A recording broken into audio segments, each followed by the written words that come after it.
अस्सलाम वालेकुम, my name is advocate मन्ना अशरफ मिर्ज़ा। आज मैं जिस वाले से इन्फॉर्मेशन आप लोगों के साथ शेयर करने वाली हूँ वो इन्फॉर्मेशन कुछ इस वाले से है कि अगर बाप या माँ जिसके पास बच्चे की कस्टडी है वो अपने साथ बच्चे को बैरून मुल्क लेके जाना चाहते हैं तो इसका क्या तरीकाकार है, क्या प्रोसेस अडॉप्ट करना पड़ेगा, इस वाले से आज मैं इन्फॉर्मेशन आप लोगों के साथ शेयर करने वाली हूँ।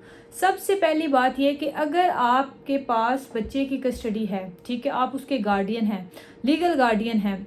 अब फॉर एग्जांपल कि आपकी डिवोर्स हुई है, ठीक है, हस्बैंड और वाइफ की डिवोर्स हुई है, बच्चा किसी एक के पास है, माँ के पास है या बाप के पास है, और इन केस अगर डिवोर्स नहीं भी हुई तो फिर भी माँ के पास है या बाप के पास है तो फिर उन्होंने अदालत के थ्रू गार्डियनशिप सर्टिफिकेट लिया हुआ है। मतलब कि वो वैसे तो लीगली जो नेचुरल गार्डियन है वो माँ बाप तो दोनों हैं, लेकिन लीगल गार्डियन जब उन्होंने अदालत के थ्रू गार्डियनशिप सर्टिफिकेट लिया हुआ होता है तो वो उस बच्चे के लीगल गार्डियन बन जाता है, चाहे वो वालिद हो या वालदा हो। ठीक है, तो अगर बच्चे की कस्टडी किसी एक के पास है, वो उसकी गार्डियन भी है, वालिद है या वालदा है, तो अब ये है कि वो चाह रहे हैं कि हम अपने बच्चे को बैरून मुल्क साथ लेके जाएं।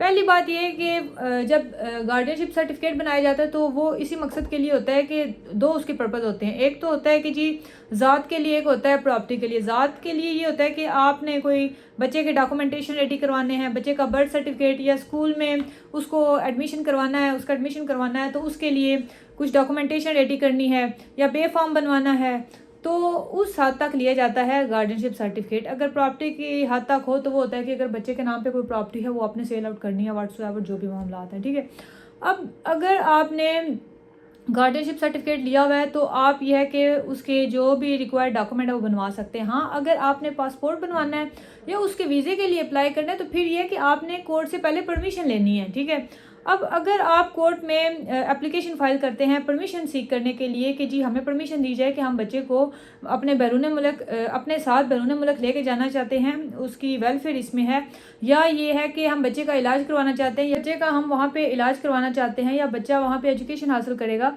तो इस मकसद के लिए हमें परमिशन चाहिए। जब आप एप्लीकेशन फाइल करेंगे तो दूसरी पार्टी को नोटिस जाएगा, चाहे वो हस्बैंड है या उस बच्चे या बच्ची की वालदा है। ठीक है, तो जब अदालत में दूसरी पार्टी आएगी तो उसकी परमिशन रिक्वायर्ड, अगर तो वो कहते हैं कि ठीक है आप बैरून मुल्क ले जाएं, हमें कोई इतराज़ नहीं, फिर तो वेल एंड गुड हो गया। लेकिन अगर वो इतराज़ करते हैं तो फिर यह है कि कोर्ट ने हालात वाक़यात को देख के, सारे सर्कमस्टांसिस को, बच्चे की वेलफेयर को देखते हुए फिर आर्डर करना होता है कि आया आप बच्चे को बाहर लेके जाएँ तो इसमें बच्चे की बेहतरी है या नहीं। ठीक है, तो दूसरा ये था कि अगर अदालत ने परमिशन दे दिया आपको तो फिर यह है कि जिस पार्टी को परमिशन दी गई है कि आप बच्चे को बाहर लेके जा सकते हैं तो उसने श्योरिटी बॉन्ड अदालत के अंदर जमा करवाना होता है। ठीक है, जब वो श्योरिटी बॉन्ड जमा करवाएंगे तो फिर यह कि आप बच्चे को बाहर लेके जा सकते हैं।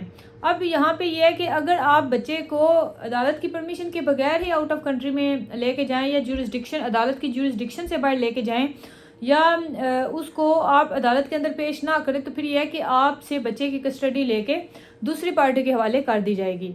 ठीक है, मज़ीद इस हवाले से अगर आप कंसल्टेशन चाहते हैं तो जो नीचे व्हाट्सएप का नंबर देगा वहाँ मुझसे रब्ता कर सकते हैं। अगर आपका कोई केस है तब भी जो नीचे व्हाट्सएप का नंबर देगा वहाँ मुझसे रब्ता कर सकते हैं।